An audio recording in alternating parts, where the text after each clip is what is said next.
Crimen y castigo. Señor, ¿puedo permitirme dirigir a usted para conversar en buena forma? A pesar de la sencillez de su aspecto, mi experiencia me induce a ver en usted un hombre culto y no uno de esos individuos que van de taberna en taberna. Yo he respetado siempre la cultura unida a las cualidades del corazón. Soy consejero titular, Marmeladov, consejero titular. ¿Puedo preguntarle si también usted pertenece a la administración del Estado? No, estoy estudiando, repuso el joven, un tanto sorprendido por aquel lenguaje ampuloso y también al verse abordado tan directamente, tan a quemarropa, por un desconocido.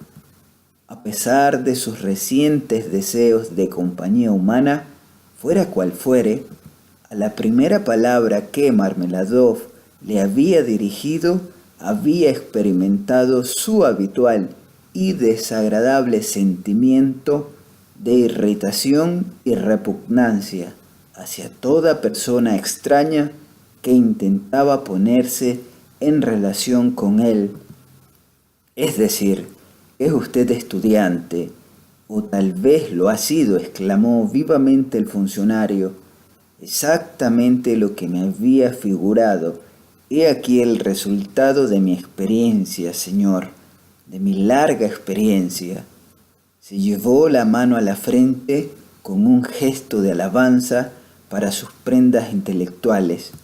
Usted es hombre de estudios, pero permítame.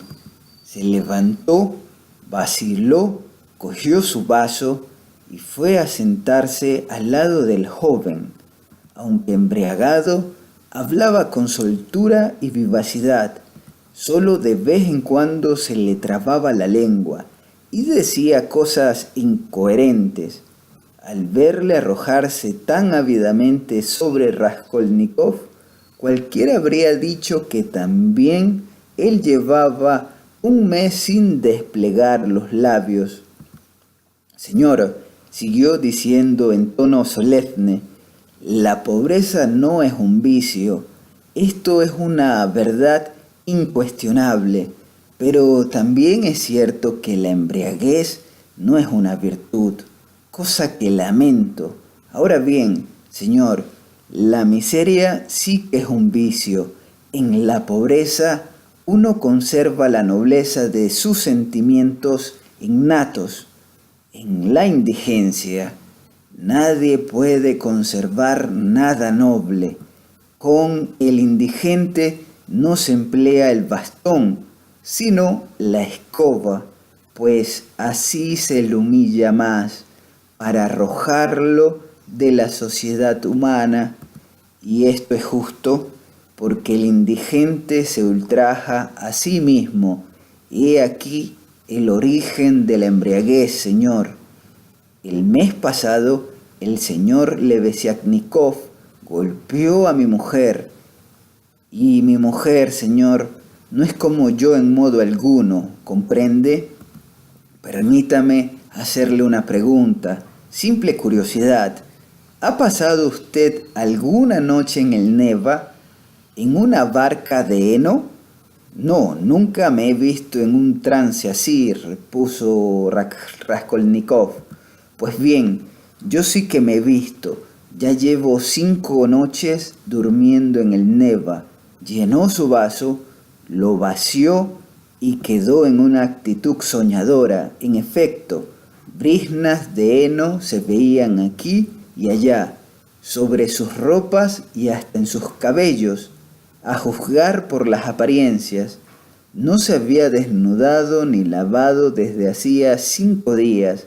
Sus manos, gruesas, rojas, de uñas negras, estaban cargadas de suciedad. Todos los presentes le escuchaban, aunque con bastante indiferencia. Los chicos se reían detrás del mostrador. El tabernero había bajado expresamente para oír a aquel tipo. Se sentó un poco aparte, bostezando con indolencia, pero con aire de persona importante. Al parecer, Marmeladov era muy conocido en la casa. Ello se debía sin duda a su costumbre de trabar conversación con cualquier desconocido que encontraba en la taberna, hábito que se convierte en verdadera necesidad, especialmente en los alcohólicos que se ven juzgados severamente e incluso maltratados en su propia casa. Así tratan de justificarse ante sus compañeros de orgía y, de paso, atraerse su consideración. Pero fantoche, exclamó el patrón con voz potente, ¿por qué no trabajas si eres funcionario? ¿Por qué no estás en una oficina del Estado? ¿Por qué no estoy en una oficina, señor?, dijo Marmeladov, dirigiéndose a Raskolnikov, como si la pregunta la hubiera hecho éste. ¿Dice usted que por qué no trabajo en una oficina? ¿Cree usted que esta impotencia no es un sufrimiento para mí? ¿Cree usted que no sufrí cuando el señor Lebeziatnikov golpeó a mi mujer el mes pasado en un momento en que yo estaba borracho perdido? Dígame, joven, ¿no se ha visto usted en el caso de tener que pedir un préstamo sin esperanza? Sí, pero ¿qué quiere usted decir con eso de sin esperanza? Pues al decir sin esperanza, quiero decir sabiendo que va uno a un fracaso. Por ejemplo, usted está convencido por anticipado de que cierto señor, un ciudadano íntegro y útil a su país, no le prestará dinero nunca y por nada del mundo. ¿Por qué se lo ha de prestar? Dígame. Él sabe perfectamente que yo no se lo devolvería jamás. ¿Por compasión? El señor Lebeziatnikov, que está siempre al corriente de las ideas nuevas, decía el otro día que la compasión está vedada a los hombres, incluso para la ciencia, y que así ocurre en Inglaterra, donde impera la economía política. ¿Cómo es posible, dígame, que este hombre me preste dinero? Pues bien, aun sabiendo que no se le puede sacar nada, uno se pone en camino y... Pero, ¿por qué se pone en camino?, le interrumpió Raskolnikov. Porque uno no tiene a dónde ir, ni a nadie a quien dirigirse. Todos los hombres necesitan saber a dónde ir, ¿no?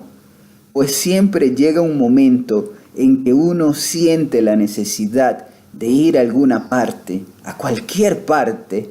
Por eso, cuando mi hija única fue por primera vez a la policía para inscribirse, yo la acompañé, porque mi hija está registrada como...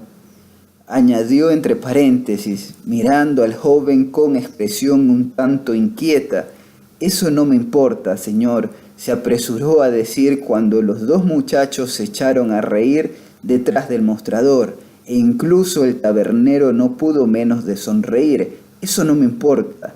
Los gestos de desaprobación no pueden turbarme, pues esto lo sabe todo el mundo, y no hay misterio que no acabe por descubrirse. Y yo miro estas cosas no con desprecio, sino con resignación. Sea pues, exe homo. Óigame, joven, ¿podría usted...? No, hay que buscar otra expresión más fuerte, más significativa. ¿Se atrevería usted a afirmar, mirándome a los ojos, que no soy un puerco? El joven no contestó. Bien, dijo el orador, y esperó con un aire sosegado y digno el fin de las risas que acababan de estallar nuevamente. Bien, yo soy un puerco y ella una dama. Yo parezco una bestia y Catalina Ivanovna, mi esposa, es una persona bien educada, hija de un oficial superior. Demos por sentado que yo soy un granuja y que ella posee un gran corazón, sentimientos elevados y una educación perfecta. Sin embargo, si ella se hubiera compadecido de mí. Y es que los hombres tenemos necesidad de ser compadecidos por alguien. Pues bien, Catalina Ivanovna a pesar de su grandeza de alma, es injusta, aunque yo comprendo perfectamente que cuando ella me tira del pelo lo hace por mi bien. Te repito sin vergüenza, joven, ella me tira del pelo, insistió en un tono más digno aún, al oír nuevas risas. Ah, Dios mío, si ella solamente una vez... Pero bah, vanas palabras, no hablemos más de esto, pues es lo cierto que mi deseo se ha visto satisfecho más de una vez, sí, más de una vez me han compadecido, pero mi carácter, soy un bruto rematado. De acuerdo, observó el tabernero bostezando. Marmeladov dio un fuerte puñetazo en la mesa. Sí, un bruto, sepa usted, señor, que me he bebido hasta sus medias, no los zapatos, entiéndame pues. En medio de todo, esto sería una cosa en cierto modo natural, no los zapatos, sino las medias, y también me he bebido su esclavina de piel de cabra, que era de su propiedad, pues se la habían regalado antes de nuestro casamiento. Entonces vivíamos en un helado cuchitril, es invierno, ella se enfría, empieza a toser y a escupir sangre. Tenemos 3 niños pequeños, y Catalina Ivanovna trabaja de sol a sol, friega, lava la ropa, lava los niños, está acostumbrada a la limpieza desde su más tierna infancia, todo esto con un pecho delicado, con una predisposición a la tisis. Yo lo siento de veras, ¿creen que no lo siento? Cuanto más bebo, más sufro. Por eso, para sentir más, para sufrir más, me entrego a la bebida. Yo bebo para sufrir más profundamente. Inclinó la cabeza con un gesto de desesperación. Joven, continuó mientras volvía a erguirse. Creo leer en su semblante la expresión de un dolor. Apenas le he visto entrar, he tenido esta impresión. Por eso le he dirigido la palabra. Si le cuento la historia de mi vida, no es para divertir a estos ociosos, que además ya la conocen, sino porque deseo que me escuche un hombre instruido. Sepa usted, pues, que mi esposa se educó en un pensionado aristocrático provincial y que el día en que salió bailó la danza del chal ante el gobernador de la provincia y otras altas personalidades. Fue premiada con una medalla de oro y un diploma. La medalla se vendió hace tiempo. En cuanto al diploma, mi esposa lo tiene guardado en su baúl. Últimamente se lo enseñaba a nuestra patrona.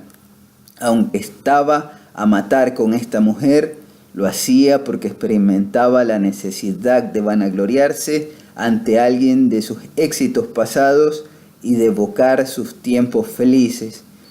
Yo no se lo censuro, pues lo único que tiene son estos recuerdos. Todo lo demás se ha desvanecido. Sí, es una dama enérgica, orgullosa, intratable. Se friega ella misma al suelo y come pan negro, pero no toleraría de nadie la menor falta de respeto. Aquí tiene usted explicado por qué no consintió las groserías de Lebesedniakov, y cuando éste, para vengarse, le pegó, ella tuvo que guardar cama, no a causa de los golpes recibidos, sino por razones de orden sentimental. Cuando me casé con ella, era viuda y tenía 3 hijos de corta edad. Su primer matrimonio había sido de amor. El marido era un oficial de infantería con el que huyó de la casa paterna. Catalina adoraba a su marido, pero él se entregó al juego, tuvo asuntos con la justicia y murió. En los últimos tiempos él le pegaba. Ella no se lo perdonó, lo sé positivamente. Sin embargo, incluso ahora llora cuando lo recuerda y establece entre él y yo comparaciones nada halagadoras para mi amor propio. Pero yo la dejo porque así ella se imagina al menos que ha sido algún día feliz. Después de la muerte de su marido quedó sola con sus 3 hijitos en una región lejana y salvaje, donde yo me encontraba entonces. Vivía en una miseria tan espantosa que yo, que he visto los cuadros más tristes, no me siento capaz de describirla. Todos sus parientes la habían abandonado. Era orgullosa, demasiado orgullosa. Fue entonces, Señor, como ya le he dicho, cuando yo, viudo también y con una hija de 14 años, le ofrecí mi mano, pues no podía verla sufrir de aquel modo. El hecho de que siendo una mujer instruida y de una familia excelente, aceptara casarse conmigo, le permitirá comprender a qué extremo llegaba su miseria. Aceptó llorando, sollozando, retorciéndose las manos, pero aceptó. Y es que no tenía dónde ir. ¿Se da cuenta, Señor? ¿Se da usted cuenta exacta de lo que significa no tener dónde ir? No, usted no lo puede comprender todavía.